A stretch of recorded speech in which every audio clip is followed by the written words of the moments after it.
Bom dia, que Deus seja louvado com as nossas palavras, com os nossos procedimentos.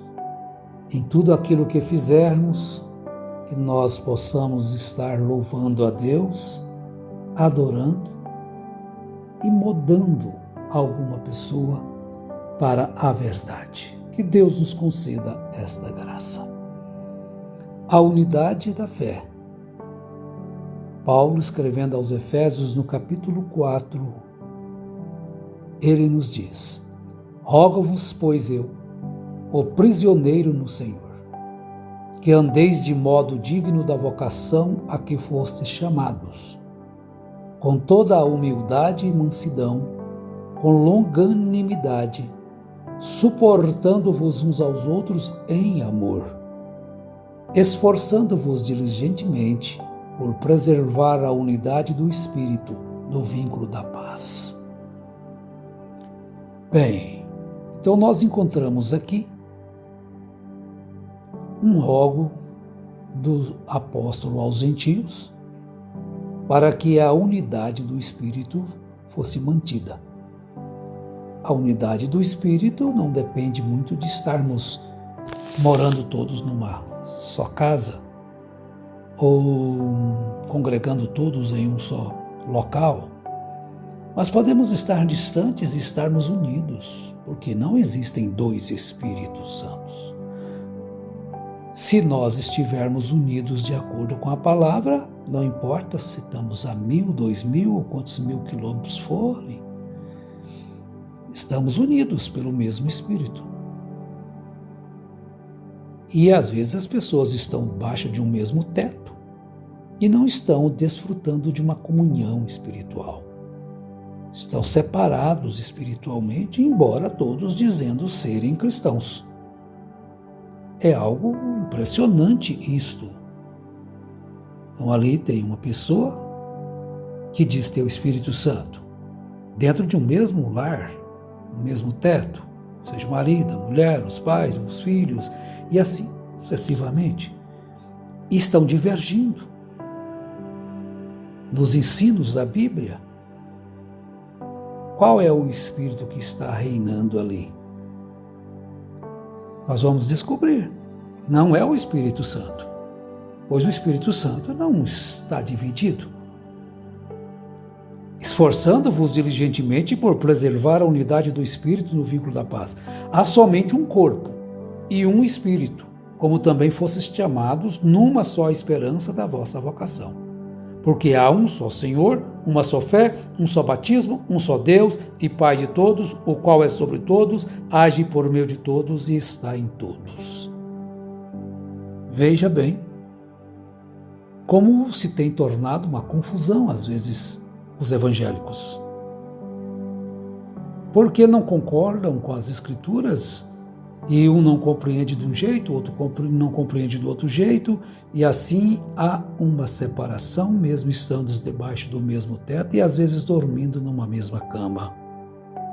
E outros distantes quilômetros estão unidos naquela mesma fé, desfrutando da mesma sabedoria. Estão vendo como isso é algo que nós devemos observar, o que Deus tem feito conosco? Nos unindo em quê? Em um líder? Sim, em um líder, o Espírito Santo.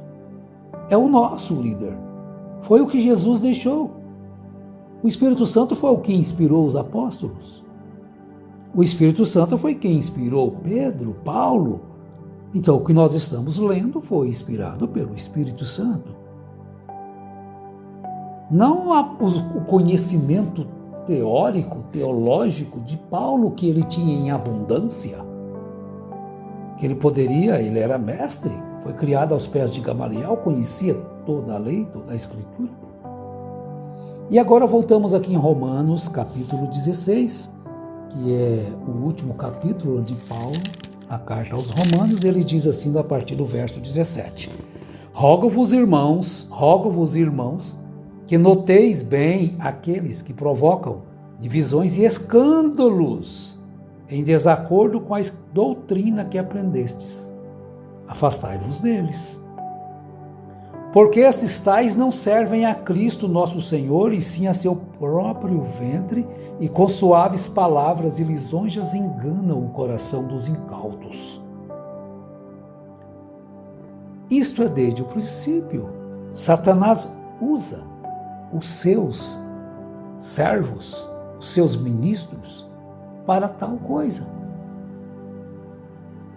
Então eles provocam divisões e escândalos, em desacordo com a doutrina que aprendestes. Então eles não servem ao Cristo nosso Senhor. Dizem que servem, que são ministros de Jesus, mas mentem. Ele serve sim a seu próprio ventre e com suaves palavras e lisonjas engana o coração dos incautos. De quem ele engana? Dos incautos, que creem. Por quê? É um culto bonito, até cantam bonito, pregam bonito, mas negam a Cristo, a Jesus como único caminho da vida. Tem que colocar alguém para intermediar este caminho da vida.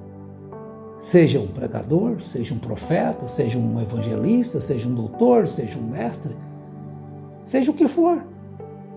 Então eles arrumam um intermediário ali. A só Bíblia não é suficiente para eles. Eles são muito sábios para ficarem com a Bíblia, né? Acham que a Bíblia é muito simples e incapaz de ela somente salvar. Sempre teve aqueles que permaneceram com a palavra e por ela morreram. E sempre teve aqueles que criaram uma nova palavra e por elas também morreram. Agora, a ressurreição é diferente. Uns para a vida, outros para a morte. Aquela segunda morte que está escrita em Apocalipse. Então veja bem, pois a vossa obediência é conhecida por todos, por isso me alegro a vosso respeito. E quero que sejais sábios para o bem e simples para o mal, sábios para o bem e simples para o mal. E o Deus da paz em breve esmagará debaixo dos vossos pés a Satanás. A graça de nosso Senhor Jesus seja convosco. Então este conhecimento que Paulo tinha daqueles crentes com seus problemas ali em Roma, você pode ler o capítulo 14, Paulo instruindo sobre os mais fracos e assim sucessivamente. E a atividade de divisão de Satanás, que será esmagado debaixo dos vossos pés. Ele conseguindo fazer isso, ele está tendo um trunfo, dividir. Porque um reino dividido não subsiste. Vocês lembram que quando disseram que Jesus estava expulsando Satanás pelo espírito de Beelzebul? Ele disse, um reino dividido contra si mesmo não subsiste. Então Satanás tem que estar unido com seus súditos, seus anjos caídos, seus ministros, pregadores, grandes pregadores. Todos serão esmagados debaixo dos vossos pés. Está vendo? Agora, Paulo tinha conhecimento destas coisas. Então ele convoca, ele faz um rogo, uma urgente convocação para que eles guardassem a unidade. Então, o que eles deveriam evitar? Eles deveriam evitar aqueles que provocam divisões e escândalos em desacordo com a doutrina que aprendestes. Mas eles dizem que não podem mentir, mas mentem.